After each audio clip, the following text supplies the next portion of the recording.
Side improve protection against immigration enforcement. Hear what city leaders have to say. We're heading into peak wildfire season, and fire officials want you to be prepared. San Diego Unified Superintendent speaks out over the controversial decision to eliminate grade levels at certain K-8 schools. 95 years old! I'll tell you why Ron Schneider just dropped a rap song. Still not yet expired. We'll take you to a local celebration marking Hispanic Heritage Month. CBS 8 News Live at 6 starts right now. We begin tonight with a live look at San Diego from Mount Soledad as a storm system moves through our county, bringing some rain with it. Good evening, and thank you for joining us. I'm Carlo Cicchetto. I'm Marcella Lee. We have a weather impact alert for you tonight, as that rain has prompted a flood watch in our mountains and deserts. Chief Meteorologist Carlene Chavis joins us now with more on that. And what else we can expect through the night, Carlene? Yeah, we are still looking at more chances for some light to moderate rainfall. That's what we've been focusing on throughout much of this day. And then by tomorrow, that's when the flooding really becomes a concern for the mountains and the desert. And that's because of lingering moisture and the potential for some heavier cells. Now, over the last 6 hours, we've been seeing that moisture move through. So a lot of cloud cover, more so for North County. But for the southern half, we have been seeing a lot more wet weather, even reports of some hail earlier today. Now, when we take a look at what's sticking, you're seeing it for downtown, starting to get a little bit more of a break across the South Bay, as we did over the last several hours, have some rumbling out there, and also saw some of that more moderate to heavier rainfall. Still seeing some activity for Ramona as well as for Pine Valley, stretching right there along the 8. So it's going to be a slick drive out there. Please give yourself some extra time, especially out there on the roadways. Now, as mentioned, we have flood watch that will go into effect early tomorrow morning. It's going to last all the way until tomorrow night. And that's because you're talking about the thunderstorms that could develop, especially with this lingering moisture from what was Mario. Now, Mario, the big surge came in for today a little bit earlier than anticipated, and that's because it was still anticipated to be a basically a tropical depression today and then falling apart as we went into the forecast. So that's why we had it happen last night. So the surge came through now, but we're still looking at some hazards into tomorrow. So we'll get to all those details coming up in your complete forecast. Back to you. Thanks, Carlene. And as always, you can find an extended weather forecast on CBS 8 Plus. Download on your TV and watch for free. The Oceanside City Council is meeting right now and considering a proposal to limit the city's cooperation with immigration enforcement and to help those targeted by it. CBS 8's Alex Cheney joins us live from just outside of that meeting with the details. Alex? Yeah, that's right. The Oceanside City Council is actually meeting right now. We are waiting for agenda item number 19. They're currently on 17 as the City Council does consider that proposal to limit immigration enforcement. A lot of people outside of City Hall today really cheering for that and supporting this initiative tonight. The sound of drums, ice out of Oceanside now, megaphones, and honking filled the air in the courtyard of Oceanside City Hall before tonight's council meeting. and it's happening right here in Oceanside. Victor Mendoza is born and raised in Oceanside. He says he saw ICE take away 2 parents from his neighborhood in July and says tonight's proposal would help people feel safer. I mean, Oceanside has a responsibility to serve the residents here. The council members have a responsibility to make sure that everyone feels safe. And right now, there's a lot of residents that I work with personally that I know that are scared to go outside. Oceanside City Council member Jimmy Figueroa and Deputy Mayor Eric Joyce are the leaders bringing the Community Trust Resolution to the council tonight. It would require federal immigration enforcement to have a warrant before entering non-public areas of city-owned or controlled buildings so that families with mixed immigration status can still access public resources without fear. We want our community members to feel safe, but then we also want them to know in regards to what the state law already is in, what the state law already ensures, but making sure that Oceanside is compliant with state law, which we have been. But it's making sure that our residents know. Those like Victor, who want ICE out of Oceanside. Our city is very diverse population, and as of recently in the past few months, there have been attacks on our communities. So that city council meeting is happening right now, and I hope to bring you an update later on tonight at 7. Reporting live from Alex Cheney, CBS 8. Thanks, Alex. A warning tonight from fire officials and SDG&E as they want people to be prepared as we head into peak wildfire season. The CBS 8's Kelly Hessedal talked today with leaders from CAL FIRE who say it's critical to not let your guard down over the next few months. The CAL FIRE chief said he's not trying to scare anyone, but he says we are looking at an above average risk of fire danger as we head into fall as well as winter. The rain today, it certainly helps because the fuel out here is extremely dry. Santa Ana winds could kick up at the end of the month.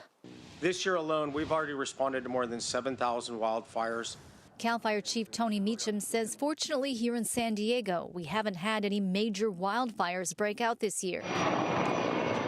However, he says the biggest potential for danger is coming over the next few months. We are trending below average in all of the categories that we monitor, the most critical being our fuel moistures. He says the fuel moisture levels are extremely low and are trending to drop even lower than what they were in January, which is when we saw the destructive Palisades fire in Los Angeles. We have to continue the focus on the preparedness before the fire ever occurs. Today, he was joined by several local agencies to remind people we're approaching peak fire season. The most devastating fires in San Diego's history, the Cedar Fire in 2003 and the Witch Creek Fire in 2007, both ignited in October. Our greatest potential for large fires are associated with those Santa Ana winds. Meteorologist Brian D'Agostino of SDG&E says over the next few months, we'll see those Santa Anas kick up. And with the dry fuel out there, it can be a dangerous combination. Normally, we see enough rainfall by the time we get into November and December to start lessening our wildfire risk, but we have to watch that closely because, as all of us remember, last year those rains never showed up. So when the Santa Anas were blowing in December and January, we were dealing with lots of wildfire activity. And so we talk about this a lot. Have that defensible space cleared around your home, have that go bag ready, and have an evacuation plan in place that you practice with your family. Kelly Hessedal, CBS 8. Thank you, Kelly. Tonight, San Diego Unified Superintendent is responding to criticism over the district's decision to turn some K-8 schools into K-5 campuses. CBS 8's Shannon Handy sat down one-on-one to interview Dr. Fabiola Bagula to hear her response to concerns raised by families. Parents at 4 San Diego Unified K-8 schools received letters letting them know their child's school will no longer go beyond the 5th grade. That upset a lot of people who say they were blindsided. I know there's a lot of unrest whenever there's change, but there's a lot of story behind it. That story dates back to 2023. San Diego Unified Superintendent Dr. Fabi Bagula was serving as deputy superintendent when school leaders came to her with some concerns. 3 principals from K-8s told me that the program was not working and that they needed support. And then I also heard from the area superintendent, and then I also heard from the person that was in charge of instruction. According to Dr. Bagula, they were worried about not having enough programs to prepare students for high school and college, specifically Audubon, Fulton, and Bethune, 3 of the 4 schools impacted, all located in Southeast San Diego. Since becoming superintendent this year, Dr. Bagula says she looked at data and found students at those K-8 schools had lower high school graduation rates compared to kids in the same area who went to Bell Middle School instead. I have to make decisions that not only will improve the outcomes for students now, but I'm going to say 10 to 20 years from now as well. So this has nothing to do with lower enrollment? No. In a letter sent to parents, the district wrote the move is a good thing, saying students will, quote, have access to more course offerings and programs currently not offered at our smaller K-8 school sites. But Bethune families argued they chose the school over Bell because of its offerings, including championship sports, clubs, and academic performance. Test scores show 49% of Bethune students meet or exceed state math standards compared to 15% at Bell. For English, the difference was 53% to 29%. These kids are doing good. Why take them out of a good place and put them somewhere else? Parents say the most frustrating part of all this is how the decision was made without warning or input from anyone.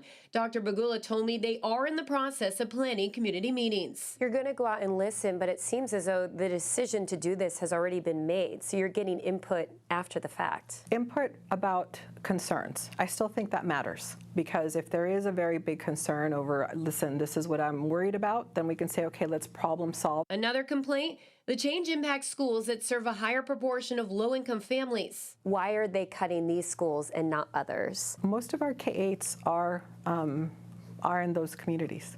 So it's not a decision in that way. Audubon, Fulton, and Golden Hill are slated to lose their 6th through 8th grades starting next year. Bethune will follow in 2027, though Dr. Bagula says she is keeping an open mind. That's the only school that I'm thinking, okay, they're trying to offer more classes in their master schedule. Their data is a little bit better. I want to go hear from them. We will keep you updated on those conversations. Meanwhile, Dr. Bagula assured me there will be no layoffs and that Bell Middle School, which will receive most of the new students, is prepared for the influx. Reporting for CBS 8, I'm Shannon Handy. Thanks, Shannon. Tonight, the San Diego Superior Court is warning about a potential scam. Officials say scammers are using fake documents and even using counterfeit signatures from real judges and police officers. One scam claimed a person could clear a fake arrest warrant by paying up. Looking at civil cases, they're saying there was a civil case filed on your behalf, and we've secured money for you. Send us a payment for our services and we'll send you your money. These scams really focus in on people's emotions and fears. Real documents will include case numbers that you can verify online. Red flags include out-of-state numbers, incorrect logos, and typographical errors. And officials say they will never text or call people to resolve issues. San Diegans are marking the start of Hispanic Heritage Month. We'll take you to one celebration still ahead. Plus, the legal action tens of thousands of U.S. UC workers are taking against the Trump administration. And later, a push for more protections for mountain lions.